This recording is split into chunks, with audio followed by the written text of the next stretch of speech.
दोस्तों, आज हम बात करने वाले हैं भारत के लौह पुरुष, भारत रत्न, स्वतंत्र भारत के प्रथम उप प्रधानमंत्री, महान देशभक्त एवं प्रमुख स्वतंत्रता सेनानियों में से एक, the unity man of India के बारे में। जय हिंद साथियों, मेरा नाम है गौरव त्रिवेदी और आप सुन रहे हैं बायोग्राफी ऑफ सरदार वल्लभ भाई पटेल। वल्लभ भाई झावेर भाई पटेल, जो सरदार पटेल के नाम से लोकप्रिय थे, एक भारतीय राजनीतिज्ञ थे। उन्होंने भारत के पहले उप प्रधानमंत्री के रूप में कार्य किया। वे एक भारतीय अधिवक्ता और राजनेता भी थे, जो भारतीय राष्ट्रीय कांग्रेस के एक वरिष्ठ नेता और भारतीय गणराज्य के संस्थापक पिता थे, जिन्होंने स्वतंत्रता के लिए देश के संघर्ष में अग्रणी भूमिका निभाई और एक एकीकृत स्वतंत्र राष्ट्र में अपने एकीकरण का मार्गदर्शन किया। भारत और अन्य जगहों पर उन्हें अक्सर हिंदी, उर्दू और फारसी में सरदार कहा जाता था, जिसका अर्थ है प्रमुख।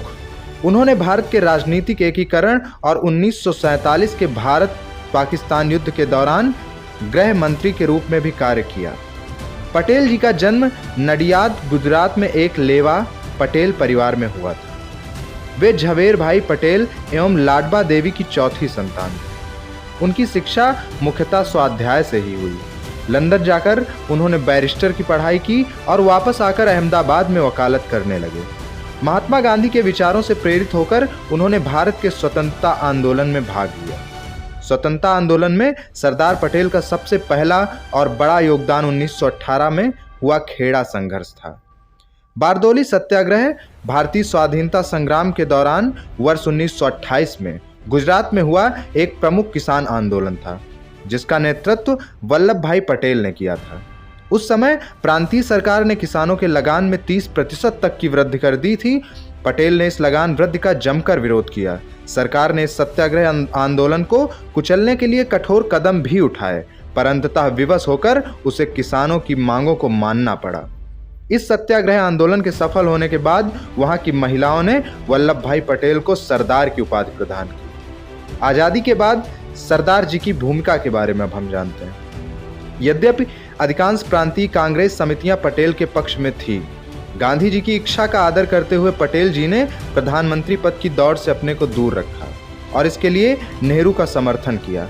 उन्हें उप प्रधानमंत्री एवं गृह मंत्री का कार्य सौंपा गया, किंतु इसके बाद भी नेहरू और पटेल के संबंध तनावपूर्ण ही रहे। इसके चलते कई अवसरों पर दोनों ने ही अपने पद का त्याग करने की धमकी भी दे दी थी।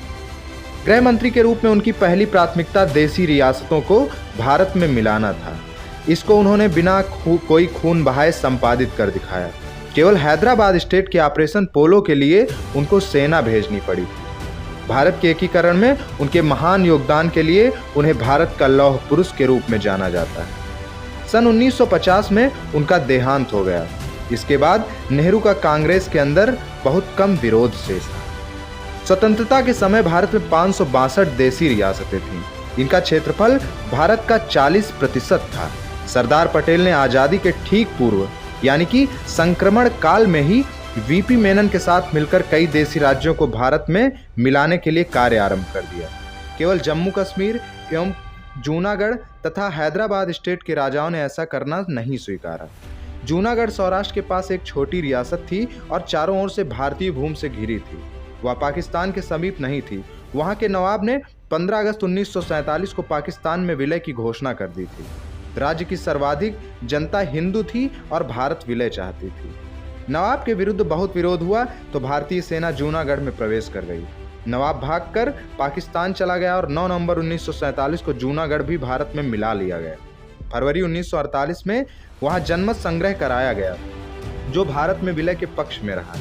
हैदराबाद भारत की सबसे बड़ी रियासत थी, जो चारों ओर से भारतीय भूमि से घिरी थी। वहां के निजाम ने पाकिस्तान के प्रोत्साहन से स्वतंत्र राज्य का दावा किया और अपनी सेना बढ़ाने लगा। वह ढेर सारे हथियार आयात करता रहा। पटेल चिंतित हो उठे। अंततः भारतीय सेना 13 सितंबर 1948 को हैदराबाद में प्रवेश कर गई। 3 दिनों के बाद निजाम ने आत्मसमर्पण कर दिया और नवंबर 1948 में भारत में विलय का प्रस्ताव स्वीकार कर लिया गया। 5 अगस्त 2019 को प्रधानमंत्री मोदी जी और गृह मंत्री अमित शाह जी के प्रयास से कश्मीर को विशेष राज्य का दर्जा देने वाला अनुच्छेद 370 समाप्त हुआ। कश्मीर भारत का अभिन्न अंग बन गया और सरदार पटेल का भारत को अखंड बनाने का स्वप्न साकार हुआ। 31 अक्टूबर 2019 को जम्मू कश्मीर तथा लद्दाख के रूप में 2 केंद्र शासित प्रदेश अस्तित्व में आए। पटेल जी को कृतज्ञ राष्ट्र की यह सच्ची श्रद्धांजलि है।